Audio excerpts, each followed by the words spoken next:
नमस्कार दोस्तों, मैं Manish Indira the engineer class के चैनल में आपका स्वागत करता हूं। जैसे कि दोस्तों कल मैंने आपको बताया था शब्द जो होते हैं उनके अलग अलग आधार पर उसकी व्युत्पत्ति होती है। जैसे मैंने आपको बताया था दोस्तों, शब्द जो होता है, शब्द की अगर हम परिभाषा देखें तो दोस्तों कल मैंने आपको बताया था वर्णों का सार्थक जो समूह होता है क्या कहलाता है दोस्तों? शब्द कहलाता है।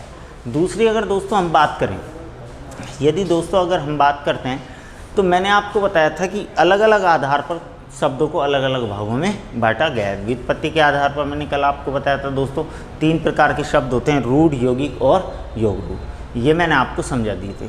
दूसरे दोस्तों मैंने आपको बताया था उत्पत्ति के आधार पर।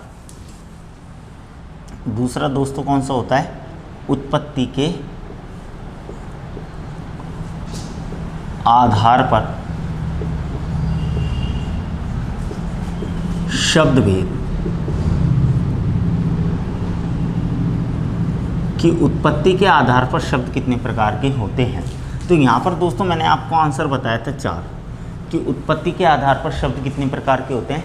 4 प्रकार के होते हैं। दोस्तों 4 प्रकार के जो शब्द हैं उनकी अगर हम बात करें तो दोस्तों सबसे पहला जो होता है वो मैंने कल जैसे आपको बताया था 4 प्रकार के जो शब्द हैं वो हैं दोस्तों तत्सम, तद्भव, देशज और विदेशी। सबसे पहले दोस्तों हम बात करें यदि तत्सम शब्द की, एक एक लेके चलते हैं दोस्तों हम। सबसे पहला है हमारा तत्सम। दूसरा दोस्तों होता है तद्भव। तीसरा दोस्तों होता है देशज और चौथा दोस्तों होता है विदेशी। यानी उत्पत्ति के आधार पर दोस्तों शब्द कितने प्रकार के होते हैं? 4 प्रकार के, तत्सम, तद्भव, देशज और विदेशी शब्द। तो दोस्तों अगर हम इनकी बात करें कि तत्सम शब्द क्या होता है, तद्भव शब्द क्या होता है, देशज शब्द क्या होता है, विदेशी शब्द क्या होता है, तो दोस्तों सबसे पहले हम चलते हैं तत्सम पर। तो दोस्तों अगर हम देखते हैं कि तत्सम जो शब्द है इसमें 2 शब्द हैं दोस्तों, एक तो है तत् और एक है सम। एक तो क्या है तत् और एक क्या है सम। तत् का अर्थ होता है दोस्तों उसके,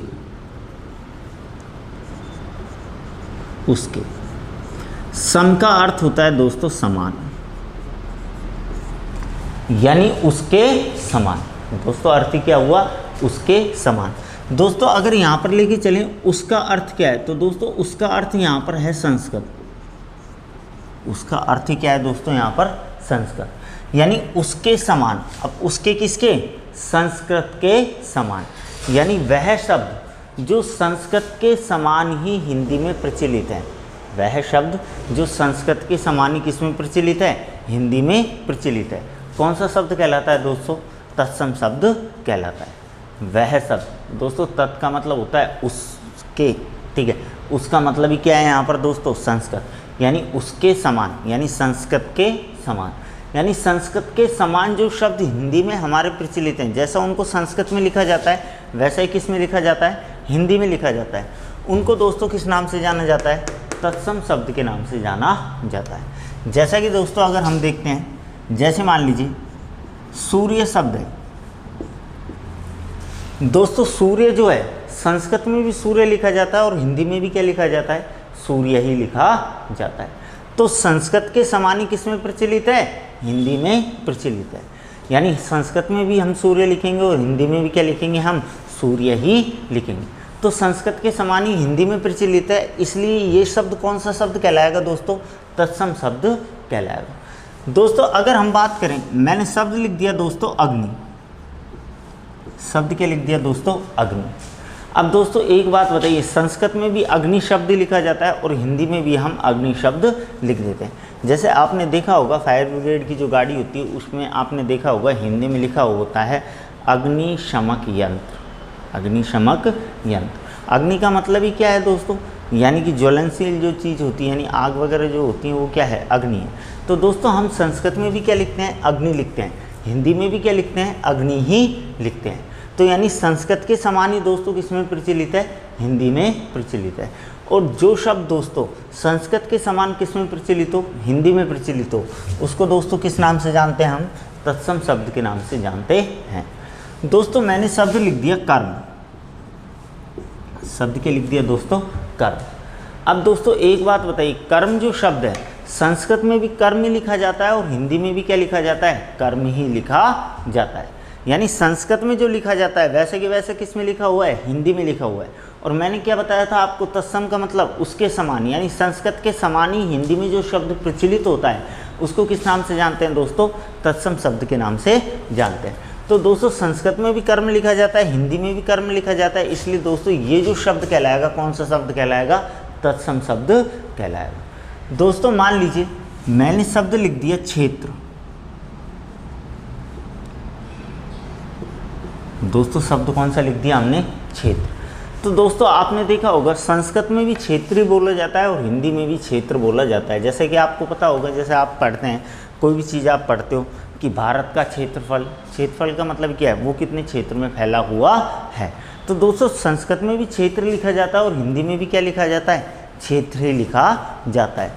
तो यानी कि ऐसा शब्द जो संस्कृत के समान ही किस में प्रचलित है दोस्तों, हिंदी में प्रचलित है, किस नाम से जाना जाता है दोस्तों, तत्सम शब्द के नाम से जाना जाता है। दोस्तों दूसरा आता है हमारा शब्द कौन सा, तद्भव शब्द। दूसरा कौन सा आता है दोस्तों, तद्भव शब्द। दोस्तों अगर हम तद्भव शब्द की बात करें तो दोस्तों तद्भव शब्द में देखते हैं तो इसमें भी दो शब्द हैं, एक तो दोस्तों क्या है तद और एक क्या है भाव। दोस्तों तद जो होता है, तद का अर्थ होता है उससे, तद का अर्थ ही क्या होता है दोस्तों, उससे। भाव का अर्थ ही क्या है दोस्तों, उत्पन्न, यानी उससे उत्पन्न। तद्भाव का दोस्तों अगर हम अर्थ देखते हैं तो हमारा अर्थ ही क्या बनता है, उससे उत्पन्न। अब दोस्तों मैंने आपको बता दिया उसका मतलब ही क्या है, संस्कृत, यानी कि वह शब्द जो संस्कृत के शब्दों से उत्पन्न हुआ है, या कैसे शब्दों से उत्पन्न हुआ है, तत्सम शब्दों से उत्पन्न हुआ है, उस शब्द को दोस्तों किस नाम से जाना जाता है, तद्भव शब्द के नाम से जाना जाता है। यानी वह शब्द दोस्तों जो संस्कृत के शब्दों से क्या होता है, उत्पन्न होता है, उसको दोस्तों हम किस नाम से जानते हैं, तद्भव शब्द के नाम से जानते हैं। जैसे कि दोस्तों मैंने आपको बताया था उसका यहाँ पर भी अर्थ ही क्या है, संस्कृत अर्थ है। यानी संस्कृत के शब्दों को, अब संस्कृत के शब्दों को हम तत्सम शब्द बोल सकते हैं, यानी तत्सम शब्दों को बोल दो, या संस्कृत के शब्दों से जो शब्द उत्पन्न होते हैं उनको दोस्तों किस नाम से जाना जाता है, तद्भव शब्द के नाम से जाना जाता है। अब दोस्तों बात करें तद्भव, जैसे दोस्तों एक बात बताइए, संस्कृत में हमारा क्या चलता था, सूर्य, या तत्सम शब्द में क्या चलता था, सूर्य। लेकिन दोस्तों अगर ये सूर्य है, इससे हम शब्द बना देते हैं सूरज, शब्द क्या बोल देते हैं दोस्तों हम, सूरज। तो दोस्तों एक बात बताइए, सूरज जो शब्द है किससे उत्पन्न हुआ है, सूर्य शब्द से, और सूर्य तो किसका है, संस्कृत का, यानी तत्सम शब्द है। या तत्सम शब्द या संस्कृत शब्द से हमारा कौन सा शब्द उत्पन्न हो रहा है दोस्तों, सूरज शब्द उत्पन्न हो रहा है। और जो शब्द उत्पन्न होता है संस्कृत के शब्दों से या तत्सम शब्दों से, उसको हम दोस्तों किस नाम से जानते हैं, तद्भव शब्द के नाम से जाना जाता है। दूसरा अगर दोस्तों अपन देखें, हमने यहाँ पर बोला था अग्नि, लेकिन दोस्तों अग्नि जो शब्द है ये संस्कृत का शब्द है या तत्सम शब्द है। इससे दोस्तों हम सीधा शब्द बना देते हैं आग, हम सीधा क्या बोलते हैं, आग लग गई। हमने सीधा क्या बोला दोस्तों, आग लग गई। अब दोस्तों एक बात बताइए, आग ये जो शब्द है किससे उत्पन्न हुआ है, अग्नि जो शब्द था उससे उत्पन्न क्या हुआ है हमारा, आग शब्द। अब अग्नि किसका था दोस्तों, तत्सम या संस्कृत शब्द था। तो तत्सम या संस्कृत के जो शब्दों से उत्पन्न होता है उसको दोस्तों किस नाम से जाना जाता है, तद्भव शब्द के नाम से जाना जाता है। इसी प्रकार दोस्तों अगर हम देखते हैं, यहाँ पर था हमारा शब्द कर्म। अब दोस्तों कर्म जो शब्द है इससे अगर मैं उत्पन्न करूं तो सीधा कर्म को हम क्या बोल देते हैं, आजकल काम बोल देते हैं, कि ये तो मेरा कर्म है या ये तो मेरा काम है।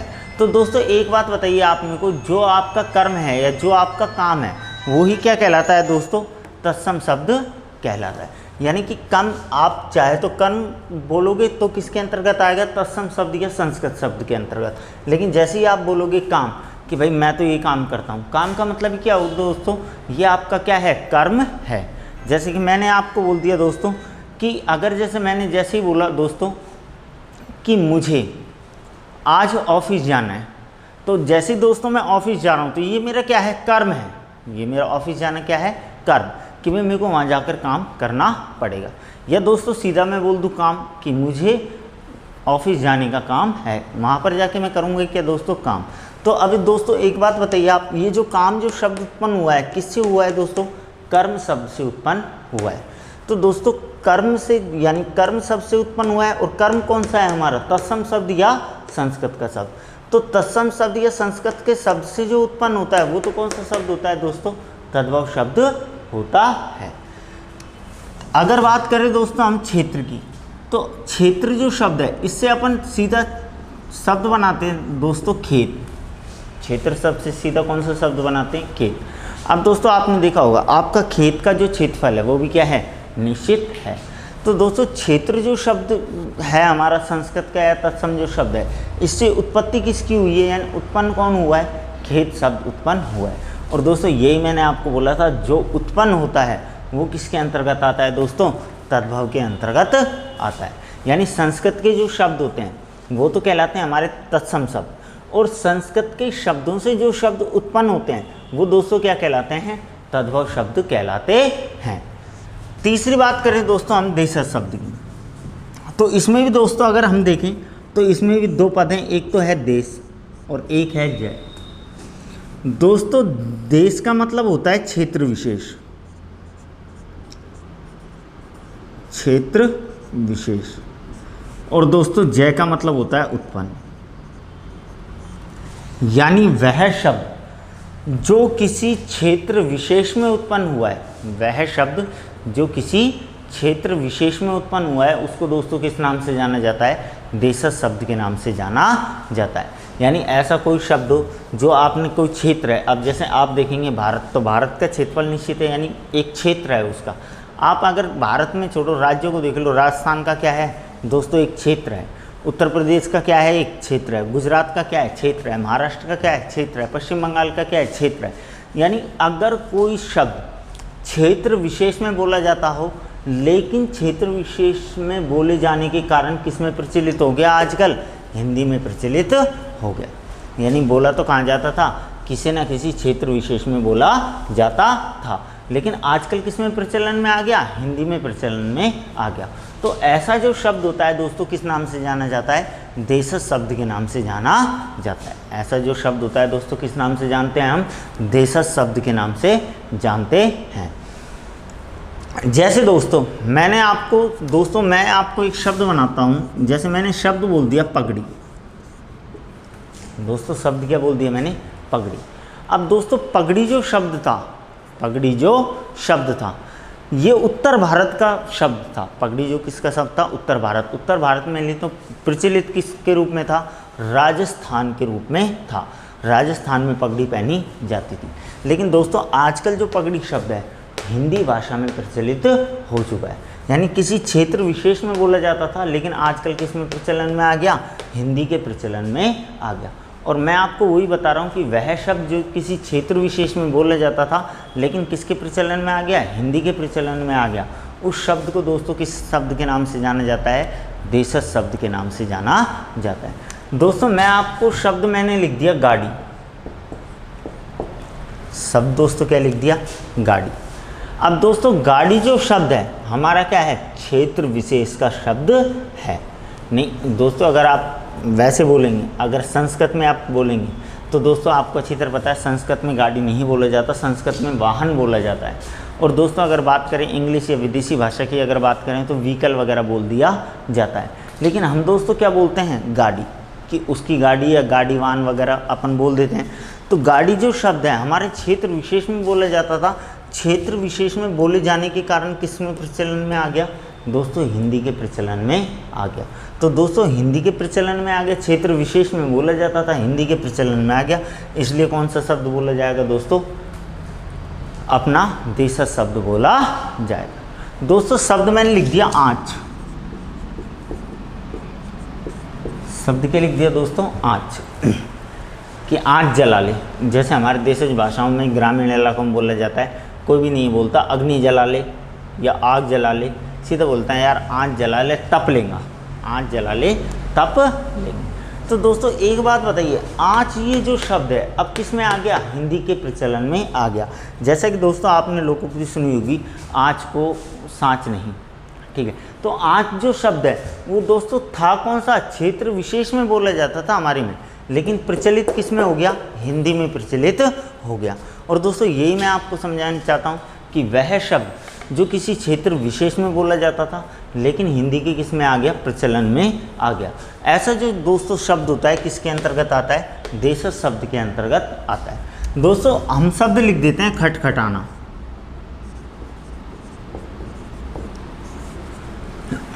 कि कोई गेट खटखटा रहा है या कोई दरवाज़ा खटखटा रहा है या फिर खिड़की खटखटा रहा है, जो भी आप बोलना चाहें वो बोल देते हैं। तो दोस्तों खटखटाने का मतलब क्या होता है, खटखटाना तो कोई शब्द ही नहीं है। जैसे मैं ऐसे कर रहा हूँ तो मैं क्या कर रहा हूँ, गेट को बजा रहा हूँ, गेट को क्या कर रहा हूँ दोस्तों, बजा रहा हूँ। लेकिन इसको दोस्तों हमने क्या नाम दे दिया, खटखटाना नाम दे दिया, जो दोस्तों क्षेत्र विशेष में बोला जाता था। लेकिन दोस्तों किस में प्रचलन में आ गया, हिंदी के में प्रचलन में आ गया। तो दोस्तों ऐसा शब्द जो किसी क्षेत्र विशेष में बोला जाता था लेकिन किसके प्रचलन में आ गया दोस्तों, हिंदी के प्रचलन में आ गया। ऐसा जो दोस्तों शब्द होता है किस नाम से जाना जाता है दोस्तों, देशज शब्द के नाम से जाना जाता है। तो दोस्तों सबसे पहले मैंने आपको बताया था तत्सम शब्द। तत्सम शब्द का मतलब ही क्या हुआ, संस्कृत के समान ही जो हिंदी में चले वो क्या है, तत्सम। यानी संस्कृत के जो शब्द हैं और हिंदी में भी चल रहे हैं, कौन से कहलाते हैं, तत्सम। संस्कृत के शब्दों से जो उत्पन्न हुए हैं या तत्सम शब्दों से जो शब्द उत्पन्न हुए हैं दोस्तों क्या कहलाते हैं, तद्भव शब्द कहलाते हैं। तीसरा दोस्तों मैंने आपको बताया था देशज शब्द होते ही क्या है कि कोई क्षेत्र विशेष में बोले जाने के कारण किस में आ गया दोस्तों, हिंदी के प्रचलन में आ गया। ऐसा जो दोस्तों शब्द होता है क्या कहलाता है, देशज शब्द कहलाता है। और दोस्तों चौथा मैंने आपको बताया था विदेशी शब्द। चौथा दोस्तों मैंने आपको क्या बताया था, विदेशी शब्द। जैसा कि दोस्तों आपने देखा होगा हमारे भारत पर या इंडिया वगैरह जिस पर भी आप बोलना चाहें तो विदेशों का शासन रहा है। कभी हमारे ऊपर पुर्तगालियों ने शासन किया, कभी अरबियों ने, कभी फारसियों ने, कभी अंग्रेज़ों ने, कभी फ्रांसीसियों ने, कभी चीनियों ने, सब पे हम पर शासन किया है। तो दोस्तों जब हम पर सभी ने शासन किया है तो उनका आपने देखा होगा उनकी राज्य कार्य की जो भाषा होती थी वो स्वयं की होती थी। दोस्तों जैसे नॉर्मल सी एक बात आपने को बताइए, आपके ऊपर जैसे मान लीजिए पुर्तगाली वगैरह इनका आपको जैसे पता भी नहीं हो, अंग्रेज़ों का तो पता होगा, अंग्रेज़ों ने अपने ऊपर शासन किया था। अब दोस्तों लेकिन आजकल हमारे जो प्रचलन में आ गए वो अंग्रेजी के शब्द आ गए कि नहीं आ गए दोस्तों, अंग्रेजी के शब्द हमारे प्रचलन में आ गए। वो आए क्या है, एक बात बताइए, सारे अंग्रेज जितने भी थे सभी ने आकर आपके ऊपर शासन किया था क्या, उनके केवल क्या आए थे, अधिकारी। काम करने वाले कौन थे वहाँ पर, हिंदुस्तानी ही थे या भारतवासी थे। तो दोस्तों एक बात बताइए, जब काम करने वाले हम थे तो हमको शुरू में पता नहीं चला। मान लीजिए जैसे मैं हूँ, मैं किसी अंग्रेजी ऑफिस जो है उसमें चपरासी लगा हुआ, ठीक है, और मैं से अंग्रेज़ ने बोला प्लीज़ गिव मी पेन, या सीधा बोला या पेन दे दो।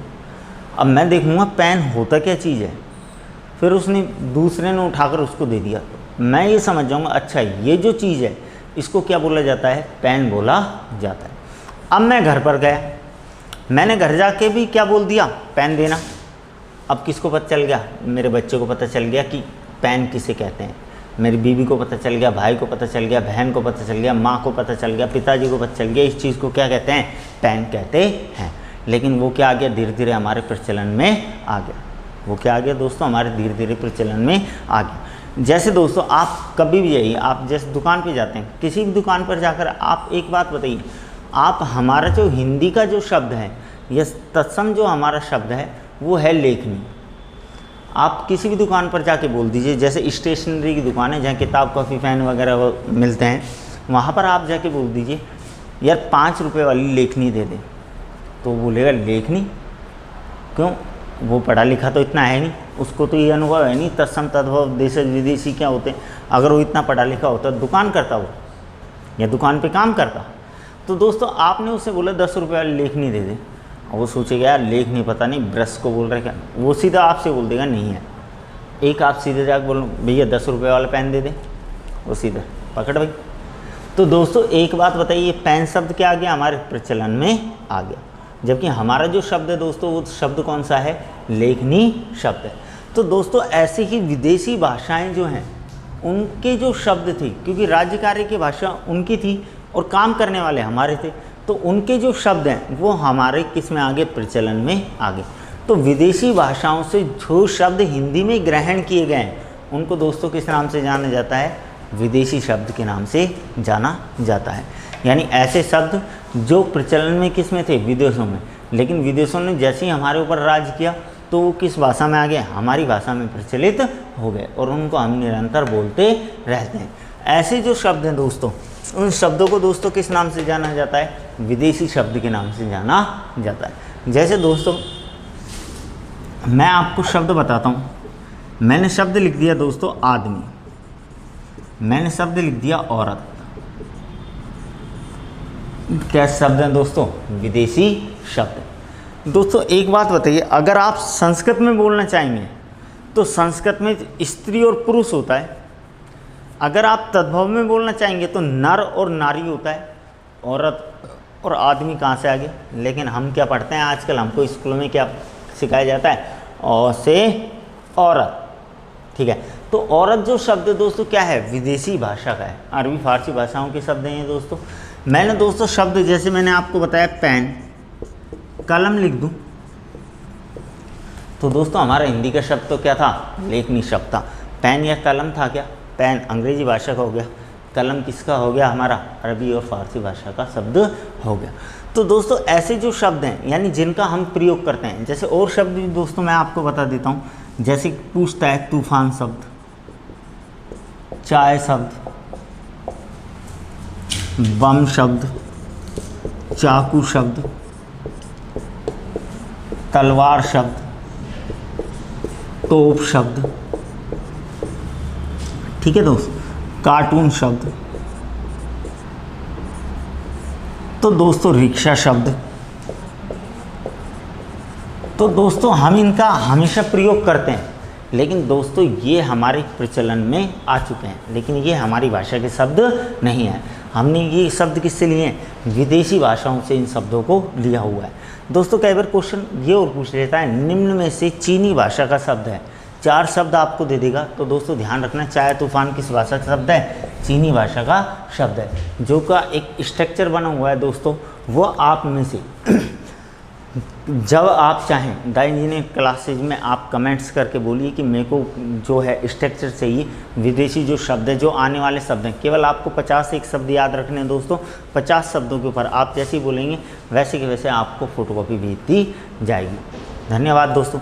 तो दोस्तों अब हम बात करें, जैसा कि आप अगर मंगाना चाहते हैं, अगर अंदर तक वो पूछता है तो हमको इसमें कोई टेंशन नहीं है। वहाँ पर भी आपको समझाया जाएगा कि वहाँ पर भी आपको बताया जाएगा किस शब्द को किसके अंतर्गत क्यों लिया गया है, या इस प्रकार के कौन कौन से शब्द हैं जो इसके अंतर्गत आते हैं और क्यों आते हैं, क्यों नहीं आते। जैसे दोस्तों डच जो भाषा है उसमें कभी मारने काटने वाले जितने भी शब्द हैं डच भाषा के अंतर्गत आते हैं। मारने काटने वाला क्या हो गया, बम हो गया, चाकू, तलवार, तोप वगैरह क्या है, डच भाषा के शब्द हैं। इस प्रकार से आपको हर चीज़ के अंतर्गत समझाया जाएगा, तो वो कॉपी आप हमसे मंगा सकते हैं। तो दोस्तों अब जैसा कि हमने देखा, हम उत्पत्ति के आधार पर शब्द देख रहे थे, कितने प्रकार के हैं दोस्तों, 4 प्रकार के हैं। इनका पूरा जो स्ट्रक्चर है दोस्तों समथिंग 201 शब्द हैं, जिनको आप अगर एक बार पढ़ेंगे तो आपको एक बार पढ़ने पर ही याद हो जाएंगे और उनसे बाहर नहीं जाएगा, ये मेरी गारंटी है।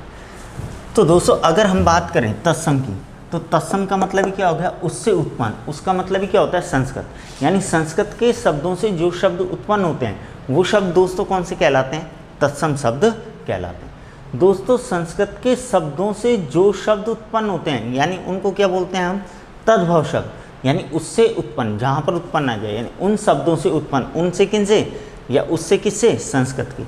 संस्कृत के शब्दों से जो उत्पन्न होते हैं उनको क्या कहलाते हैं दोस्तों, तद्भव शब्द कहलाते हैं। तीसरा दोस्तों हमारा आता है देशज शब्द। मैंने आपको बताया था देश का मतलब ही क्या होता है, क्षेत्र विशेष। आप चीन ले लो, जापान ले लो, कोई भी ले लो, ठीक है, उनका एक क्षेत्रफल निश्चित तो है, यानी क्षेत्र विशेष ही तो है। तो उस क्षेत्र विशेष के अंतर्गत जहाँ पर भी जो भी शब्द बोले जाते हैं उनको दोस्तों किस नाम से जाना जाता है, देशज शब्द के नाम से जाना जाता है। चौथा दोस्तों मैंने आपको बताया था विदेशी शब्द। विदेशी शब्द के बारे में दोस्तों मैं आपको पहले भी बता चुका हूँ। हमारे ऊपर जैसे अधिकार किया गया था, राज्यकार की भाषा उनकी थी, उनके जो शब्द थे वो दोस्तों किस में प्रचलित हो गए, हिंदी में प्रचलन में आ गए। जिनका हम, आप बोलते हो रिक्शा, रिक्शा दोस्तों जापानी भाषा का शब्द है। किस भाषा का शब्द है दोस्तों? जापानी भाषा का शब्द है। लेकिन आप किसका प्रयोग करते हो? सीधा रिक्शा का प्रयोग करते हो। इंग्लिश में आप बोलोगे तो ऑटो बोल दोगे, ठीक है दोस्तों। अगर संस्कृत में आप बोलोगे तो आपको बोलना पड़ेगा त्रिचक्र वाहिनी या त्रिचक्र वाहन, यानी ऐसा वाहन जिसमें क्या है, 3 चक्र हैं, उसको क्या बोला जाता है? रिक्शा बोला जाता है।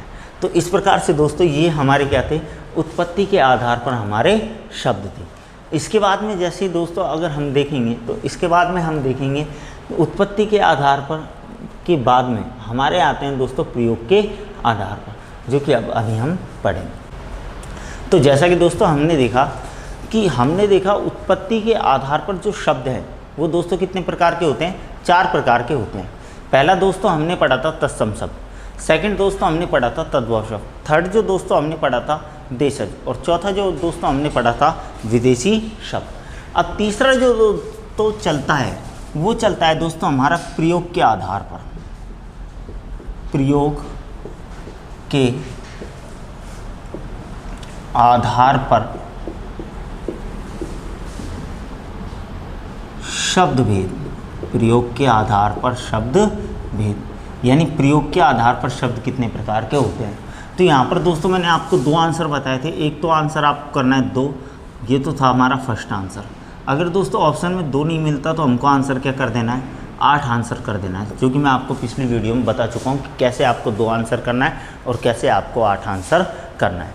तो दोस्तों अगर यहाँ पर हम बात करें, यहाँ पर दोस्तों हम किसकी बात करते हैं?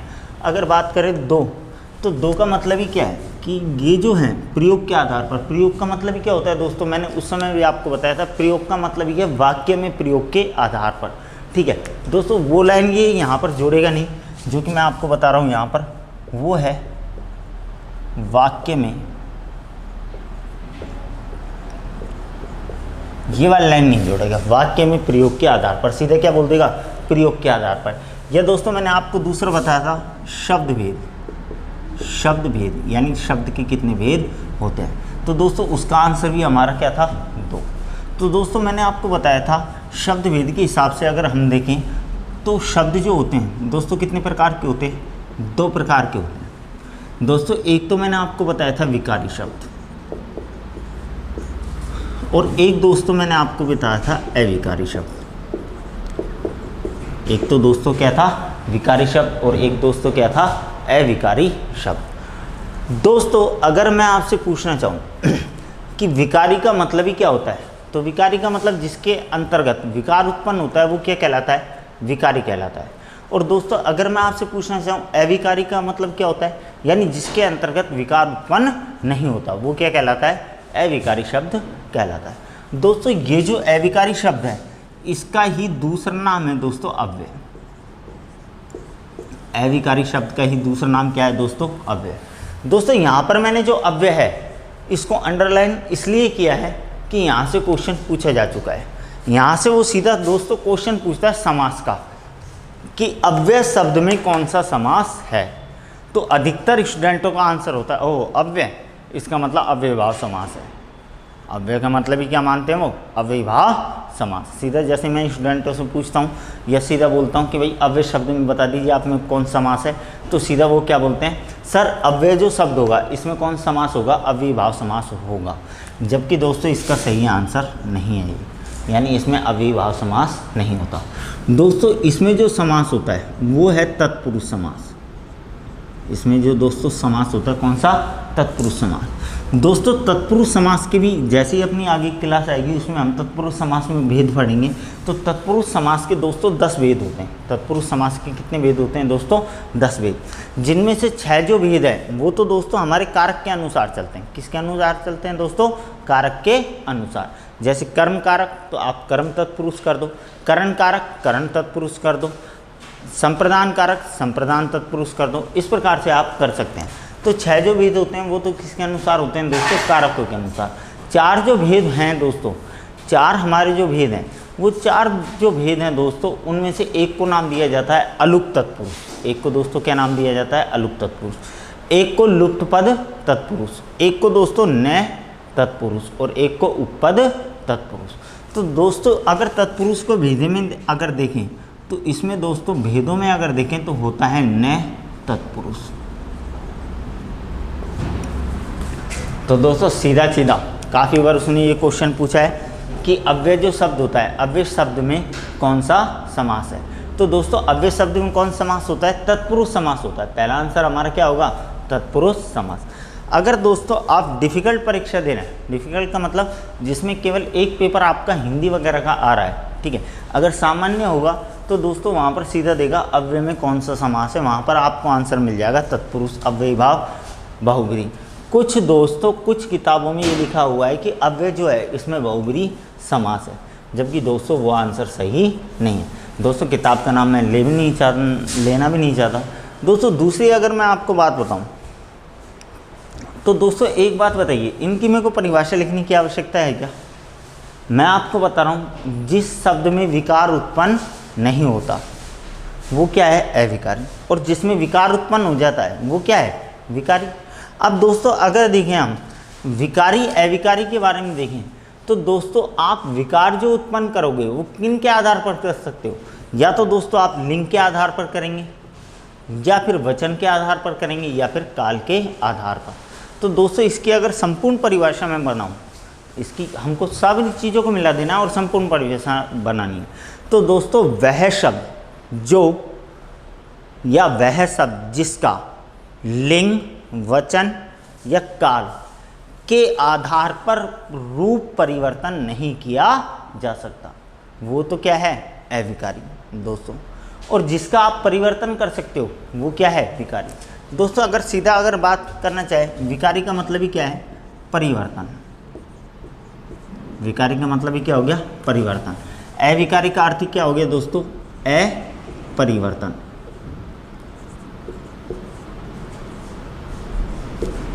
यानी जिसमें परिवर्तन नहीं किया जा सकता वो तो क्या है? अविकारी।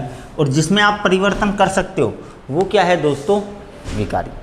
तो दोस्तों यहाँ पर विकारी अविकारी की अगर हम परिभाषा देखते हैं, या इसका जो क्वेश्चन पूछता है वो सीधा सा क्वेश्चन पूछता है निम्न में से विकारी शब्द है या निम्न में से अविकारी शब्द है। आपने जैसे दोस्तों मेरी पिछली कक्षाएं देखी थी, वहाँ पर मैंने आपको बताया था विकारी जो शब्द होते हैं दोस्तों कितने प्रकार के होते हैं? 4 प्रकार के होते हैं, संज्ञा, सर्वनाम, विशेषण और क्रिया।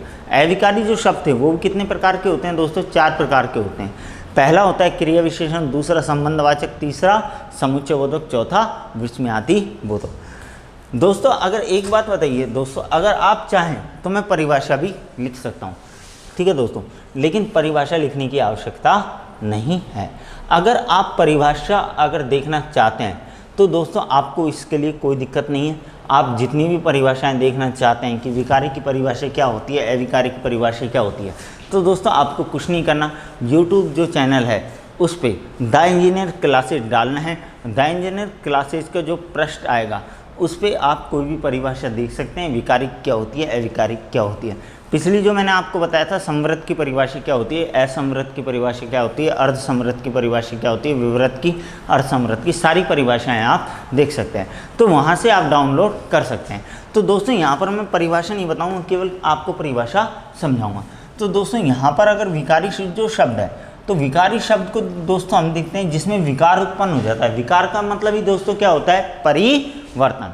यानी वह शब्द जिसमें मैं परिवर्तन कर सकूं। अब दोस्तों परिवर्तन में किसके अनुसार कर सकता हूं? लिंग के आधार पर, या वचन के आधार पर, या फिर काल के आधार पर। तो जिनमें मैं परिवर्तन कर सकता हूं वो तो क्या है दोस्तों? विकारी। और जिनमें दोस्तों अविकारी का मतलब क्या है? जिनमें मैं परिवर्तन नहीं कर सकता, ना तो लिंग के आधार पर, ना वचन के आधार पर, ना ही काल के आधार पर। यानी कि अविकारी का मतलब अगर हम समझें तो वह शब्द जो हमेशा एक समान लिखा जाता है, वह शब्द जो हमेशा कैसे लिखा जाता है? एक समान लिखा जाता है। यानी कहने का तात्पर्य ही क्या है कि ऐसा शब्द होना चाहिए जिसको हम केवल क्या कर सकें? हमेशा एक समान लिख सकें, जिसमें हम कोई परिवर्तन नहीं कर सकें। वो कौन सा होगा दोस्तों? अविकारी या अव्यय। अव्यय का दोस्तों मैंने आपको क्वेश्चन बता दिए, क्वेश्चन को विशेष रूप से ध्यान रखना। वो आपसे क्वेश्चन पूछेगा अव्यय शब्द में समास है। दोस्तों समास के बारे में जब हम बात करेंगे तो इसको मैं और डिटेल में आपको बता दूंगा। अभी केवल आपको इतना याद रखना है, अव्यय जो शब्द है कौन समास है दोस्तों? इसमें तत्पुरुष समास। तत्पुरुष जो समास है, तत्पुरुष का भी अगर भेद पूछ लें तत्पुरुष का भी अगर दोस्तों आपसे भेद पूछ ले तो मैंने आपको बताया तत्पुरुष का अगर भेद पूछेगा तो आपका डिफ़िकल्ट जो पेपर आता है, जैसे सेकंड ग्रेड आता है, फर्स्ट ग्रेड आता है, एसआई वगैरह आता है, उनमें दोस्तों आपका हिंदी का अलग से एक पेपर हो सकता है। हिंदी का जिसमें अलग से पेपर होता है उनमें दोस्तों वहाँ पर ये क्वेश्चन पूछता है, इतना डिफ़िकल्ट जब वो जाएगा। अगर दोस्तों आपके नॉर्मल सा पेपर है, जैसे हाई कोर्ट का पेपर है दोस्तों आपका, जैसा आपका पटवारी का पेपर है दोस्तों, जैसा आपका एलडीसी वगैरह का पेपर है दोस्तों, और निम्न प्रकार से जितने भी रिट वगैरह के इतने पेपर हैं, इनमें दोस्तों इतना डिफ़िकल्ट वो नहीं जाता। तो दोस्तों मैं आपको लेके चल रहा हूँ बिल्कुल डिटेल में, यानी कि आप हिंदी का कोई भी क्वेश्चन मिस नहीं कर सकते। तो दोस्तों एक बात बताइए, इसके मैं कुछ उदाहरण लिखता हूँ, उसके अनुसार ही आप परिभाषा बनाएंगे। दोस्तों मैंने बोल दिया वह छत से नीचे गिर गया, वह छत से नीचे गिर गया। दोस्तों जैसा कि मैंने आपको बताया था, यहाँ पर सिस्टम क्या है, प्रयोग के आधार पर। प्रयोग का मतलब क्या है, वाक्य में प्रयोग के आधार पर। यहाँ पर आपको जो क्वेश्चन देगा किसके अनुसार देगा दोस्तों, वाक्य के अनुसार देगा। संज्ञा वगैरह के जो क्वेश्चन है वो दोस्तों मैं आपको अभी बताऊंगा कि किस प्रकार से देगा, किस प्रकार से नहीं देगा, उसका आपका एक भी क्वेश्चन गलत नहीं होगा।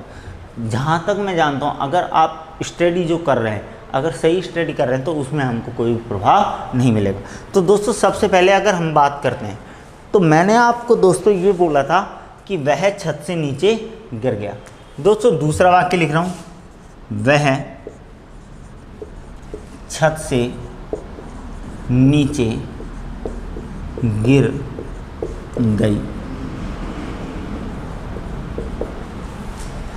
तीसरा वाक्य दोस्तों और लिख रहा हूं, मैंने बोल दिया बंदर छतों पर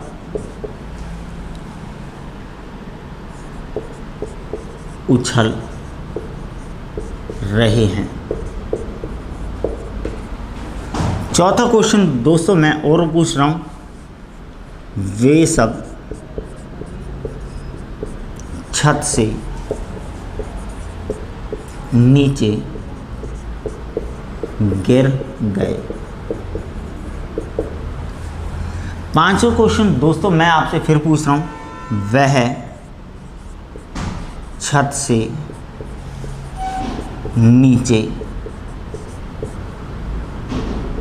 गिर गई थी।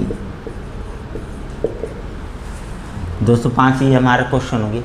तो दोस्तों अब मैं आपसे पूछना चाहता हूँ, ये हमारे वाक्य हो गए। अब हमको इनमें पहचानना है कि विकारी शब्द कौन सा और अविकारी शब्द कौन सा है। तो दोस्तों एक बात बताइए, वह का प्रयोग आपने यहाँ पर किसके लिए किया है, पुल्लिंग के लिए, क्योंकि गिर गया है, कर्ता के अनुसार क्रिया आ रही है। तो यहाँ पर क्या है, गिर गया, और यहाँ पर क्या है, वह, यानी किसके लिए प्रयोग किया गया, पुल्लिंग के लिए प्रयोग किया गया है। यहाँ पर मैंने यही प्रयोग दोस्तों किसके लिए कर दिया, स्त्रीलिंग के, वह छत से नीचे गिर गई। दोस्तों दोनों के लिए, यानी स्त्रीलिंग और पुल्लिंग दोनों के लिए प्रयोग हो सकता है। दोस्तों यहाँ पर मैंने बोल दिया वे सब, वे सब, तो यहाँ पर दोस्तों ये भी क्या हो गया, वे सब क्या हो गया, मैंने बहुवचन के लिए प्रयोग कर दिया, यहाँ पर एक वचन के लिए प्रयोग किया था। यहाँ पर दोस्तों मैंने प्रयोग कर दिया नीचे गिर गए, इसको मैंने दोस्तों चेंज कर दिया। यहाँ पर मैंने बोल दिया वह, और यहाँ पर मैंने लिख दिया गिर गई थी, भूतकाल की बात कर दी। तो दोस्तों इनको हम क्या कर सकते हैं, चेंज कर सकते हैं। और किसको चेंज कर सकते हैं दोस्तों, छत को चेंज कर सकते हैं क्या। यहाँ पर मैंने छत लिखा, यहाँ पर छत लिखा, यहाँ पर छतों लिख दिया, यानी कि मैं इसको भी चेंज कर सकता हूँ अगर किसी भी आधार पर चाहूँ। लेकिन दोस्तों अगर मैं आपसे पूछूं इस नीचे शब्द को, इस नीचे शब्द को अगर आप चेंज कर सके तो आप चेंज कर सकते हो क्या।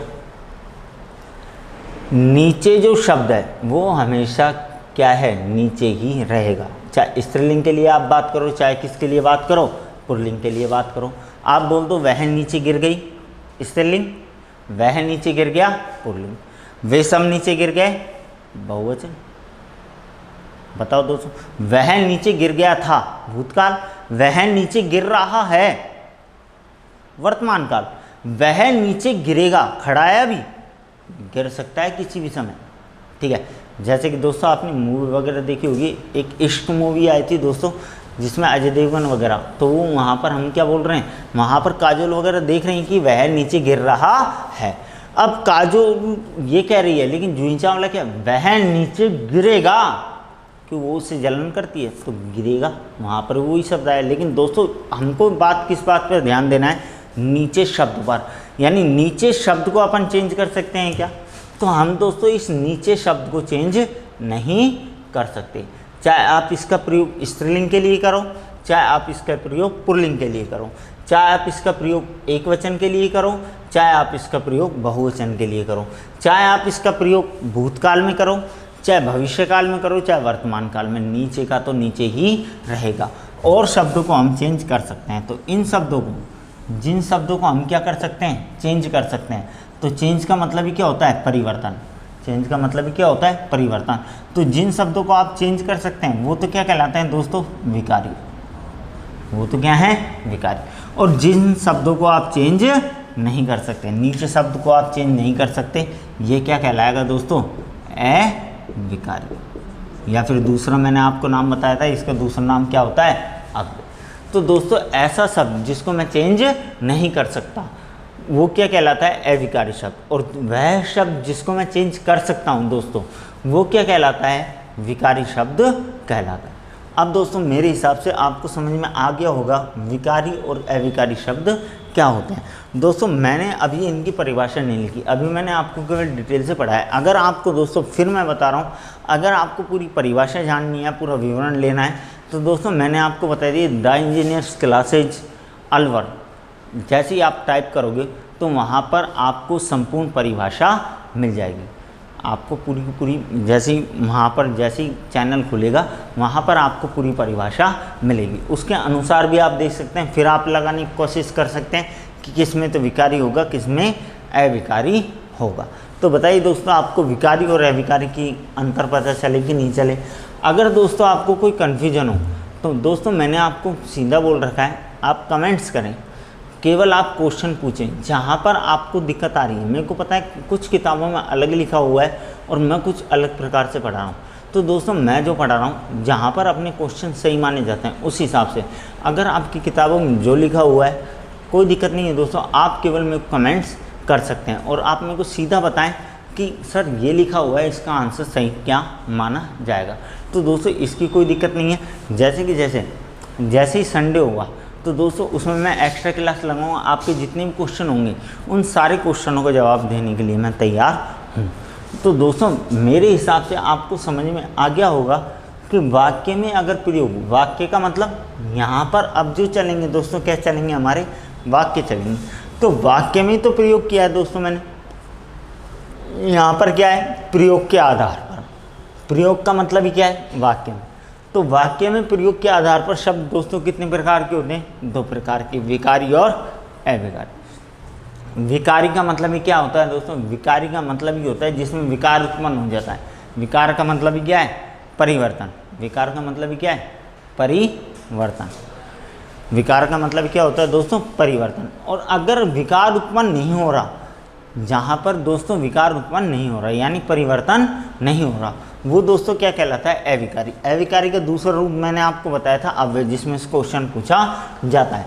दोस्तों वहाँ पर आपको घबराने की ज़रूरत नहीं है। आप अगर सीधी नॉर्मल परीक्षा दे रहे हैं, हिंदी सामान्य की परीक्षा दे रहे हैं, तो वो आपसे पूछेगा अव्यय में कौन समास है। तो दोस्तों आपको अव्ययीभाव या बहुब्रीहि समास मत करना, आपको आंसर करना है दोस्तों तत्पुरुष समास, ठीक है। उसके बाद में भी अगर कोई दिक्कत आती है आपको, अगर वो बहुब्रीहि समास या अव्ययीभाव समास मानता है, क्योंकि मैं भी ये मानता हूँ कि वो ए को अव्यय मानेगा, ए को दोस्तों क्या मानेगा, अव्यय या फिर उपसर्ग ये मानेगा, और उसके बाद में वो बोलेगा शब्द जोड़ दिया, तो दोस्तों उसका आंसर मेरे पास कंप्लीट है। आपको उसमें टेंशन लेने की ज़रूरत नहीं है। मैंने जब जैसे आपसे बोल दिया कि आप सीधा आंसर तत्पुरुष समास करके आना, अगर समास पूछ रहा है तो आप तत्पुरुष समास करके आना। उसके बाद में आपको कोई भी दिक्कत आएगी तो दोस्तों मैं आपके साथ हमेशा खड़ा रहूँगा और मैं सिद्ध कर दूँगा कि ये अव्यय जो आपने पूछा है इसमें 3 समास होते हैं, लेकिन सबसे उपयुक्त जो समास है वो तत्पुरुष समास है, क्योंकि दोस्तों ये जो नए तत्पुरुष समास है ये निषेध के अर्थ में आता है। ये दोस्तों अगर हम बोलें निषेधार्थक, यानी निषेध के अर्थ में जिस समास का दोस्तों प्रयोग किया जाता है वो कौन समास है मेरा? तत्पुरुष समास है। तत्पुरुष में भेद कौन सा है दोस्तों? नए तत्पुरुष समास, जिसमें एक बात दोस्तों, फिर एक बात बताइए, वो अधर्म में अव्ययीभाव समास मान लो, अकार्य में अव्ययीभाव समास मान लो, अकार्य में अव्ययीभाव समास मान लो, या बहुब्रीहि मान के देखा दो। क्यों? इसका जो नियम है, जैसे मेरा समास आएगा वहाँ पर मैं इसको आपको नियम समझाऊंगा कि इसका नियम होता क्या है और क्या नहीं होता। तो दोस्तों अभी तो केवल मैं आपको ये समझाना चाह रहा था विकारी और अविकारी। तो दोस्तों एक बात आप मेरे को बताइए, आपको विकारी और अविकारी में अंतर पता चला या नहीं चला? दोस्तों विकारी का मतलब ही क्या होता है? परिवर्तन। अगर मैं किसी शब्द में परिवर्तन कर सकता हूँ, अगर किस शब्द में परिवर्तन कर सकता हूँ तो मैं विकार उत्पन्न कर सकता हूँ। विकार का मतलब आपने देखा भी होगा, विकार का मतलब मेरे अंदर कोई खराबी हो। तो दोस्तों मेरे अंदर काफ़ी खराबी है। जैसे आप मेरे अंदर एक बात बताइए, जैसे अभी मैं खड़ा हूँ, अभी मेरे को बुखार हो जाए या कुछ भी हो जाए तो मेरे अंदर क्या हो गया? विकार उत्पन्न हो गया। तो मैं चेंज हो जाऊँगा कि नहीं हो जाऊँ? चेंज हो ही जाऊँगा। लेकिन दोस्तों जैसे अविकारी, यानी मैं कभी भी चेंज नहीं हो सकता, या जो मेरी क्वालिटी है कि मैं कहीं भी स्टूडेंट से समझौता नहीं कर सकता, किसी भी किताब से समझौता नहीं कर सकता। जो आंसर जो माना जाएंगे वो ही आंसर मैं आपको बताता हूँ। ठीक है दोस्तों, तो आप मेरे को बताइए विकारी और अविकारी के बारे में। जैसे मैंने दोस्तों आपको बताया, परिभाषा मैंने लिखी नहीं है, लेकिन अगर दोस्तों अगर मैं खुद ही आपसे पूछूं, विकारी का मतलब परिवर्तन, परिवर्तन या तो लिंग के आधार पर या वचन के आधार पर या फिर काल के आधार पर। अगर आप परिवर्तन नहीं कर सकते, अगर आप परिवर्तन कर सकते हो, भाई दो स्थिति होंगी, या तो आप लिंग वचन काल के आधार पर किसी शब्द में परिवर्तन कर सकते हैं, और यह स्थिति क्या होगी? आप लिंग वचन काल के आधार पर किसी शब्द में परिवर्तन नहीं कर सकते। दो स्थिति होंगी। तो जहाँ पर आप परिवर्तन कर सकते हैं, तो परिवर्तन का मतलब ही क्या है? विकार। वो कौन शब्द है? विकार। जैसे वह, वे सब, वे दोनों आप बोल सकते हो। और जिसमें आप परिवर्तन कर ही नहीं सकते, नीचे में आप परिवर्तन करके दिखाओ ना। आप मेरे को बोलो सर यहाँ तो वह एक वचन है इसलिए आपने नीचे लिख दिया, सर यहाँ पर वे सब है बहुवचन आया तो नीचो लगा दूं क्या? यहाँ पर मैं ये बोल सकता हूँ वे सब छतों से नीचों गिर गए, तो आप अलग ही अर्थ समझेंगे। नीचो क्या होता है? कोई भी अर्थ अपन नहीं लगा सकते, क्योंकि नीचे को अपन छोड़ ही नहीं सकते। तो दोस्तों यहाँ पर था अपना विकारी और अविकारी। जहाँ पर ये दिक्कत अगर अपन को कहीं पर आती है, तो दोस्तों अगर परिभाषा की कहीं पर ज़रूरत आती है तो कुछ मतलब मैं शब्दों की परिभाषा नहीं लिख रहा हूँ, समझा आपको पूरा रहा हूँ। लेकिन अगर आपको शब्दों की परिभाषा नहीं आती है तो वहाँ पर मैंने आपको बोल दिया the engineers class, the engineers class पे आप चैनल पे केवल आपको क्या करना है? सर्च करना है, और उसके बाद में दोस्तों आप समझ सकते हो। वहाँ पर आपको विकारी शब्द की परिभाषा मिलेगी, अविकारी शब्द की परिभाषा मिलेगी, अव्यय शब्द की परिभाषा मिलेगी, सबकी आपको परिभाषा मिलेगी। उसके बाद में आप इन क्वेश्चनों को सॉल्व करना। धन्यवाद दोस्तों।